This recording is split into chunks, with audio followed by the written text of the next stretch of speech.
Bonjour et bienvenue à tous sur le plateau de l'Internet Web TV. Nous sommes sur le CIMA et nous parlons machinisme et plus particulièrement environnement.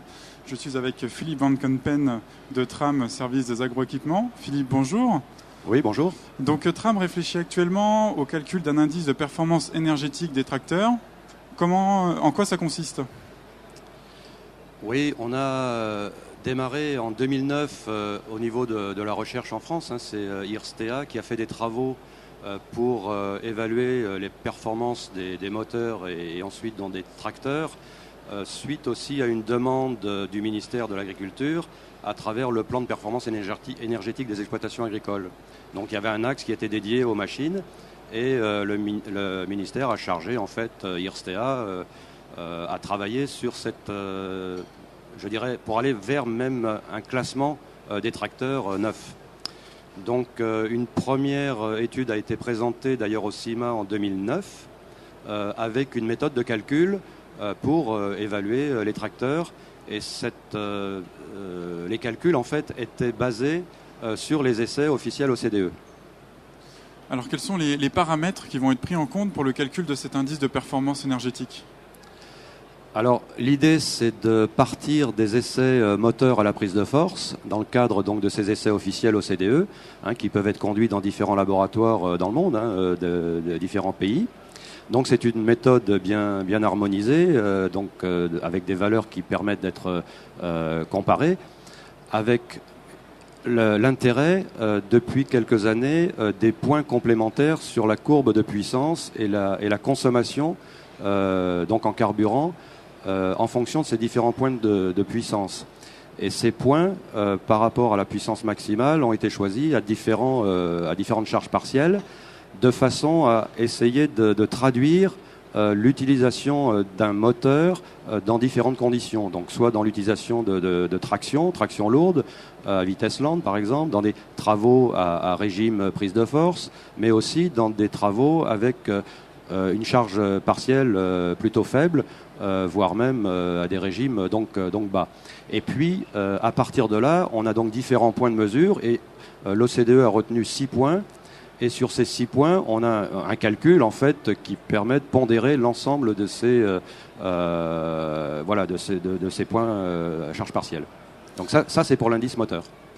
Et qu'est-ce que va apporter cet indice à l'agriculteur concrètement ? Alors, de l'indice moteur, pour nous, ce qui nous paraissait intéressant, c'était bien sûr d'aller jusqu'à la traction, c'est-à-dire d'utiliser aussi les essais officiels de l'OCDE sur piste. Chaque tracteur subit, je dirais, des tests de patinage aux différentes vitesses, et à partir de la puissance obtenue réelle, on fait un calcul aussi, je dirais une hypothèse de calcul de puissance par rapport au régime officiel qu'on aura obtenu sans le patinage, et ça nous permet d'avoir une formule pour aller jusqu'à des rendements de transmission. Et avant d'aller jusqu'à un indice tracteur, l'idée était de partir d'un rendement de transmission pour des travaux à vitesse lente. Et on a considéré qu'en dessous de 8 à l'heure, on pouvait prendre certains travaux, tels que le labour ou le sous-solage, par exemple.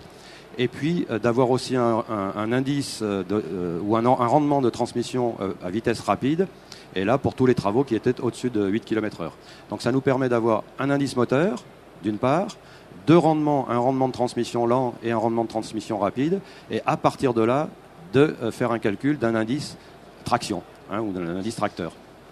Alors ça traduit une valeur moyenne, l'indice tracteur, c'est en fait on prend un tiers de l'indice moteur et on prend un tiers de l'effet avec le rendement à transmission lente et un autre tiers donc avec le rendement à transmission rapide. Voilà, et puis ça nous donne donc un indice qui est exprimé en litres par kilowatt et par heure, et ce qui nous permet donc de comparer en fait les tracteurs entre eux. Alors justement, donc là on a un indice de performance énergétique. Est-ce que ça veut dire que tout comme dans l'automobile, on aura à moyen terme peut-être un barème de classification de ces tracteurs avec à la clé un système de bonus-malus à l'achat ? Oui, alors avant de parler bonus-malus, ça je ne sais pas vraiment. L'idée du ministère, donc il y a, ça remonte aux années 2007, quand on parlait de rendement énergétique, performance énergétique, des engins agricoles, c'était bien d'aller vers une classification énergétique des tracteurs. Bon, ceci dit, moi, pour l'instant, je travaille sur des valeurs au CDE de différents tracteurs. Donc, tous les tracteurs ne passent pas les essais de performance au CDE.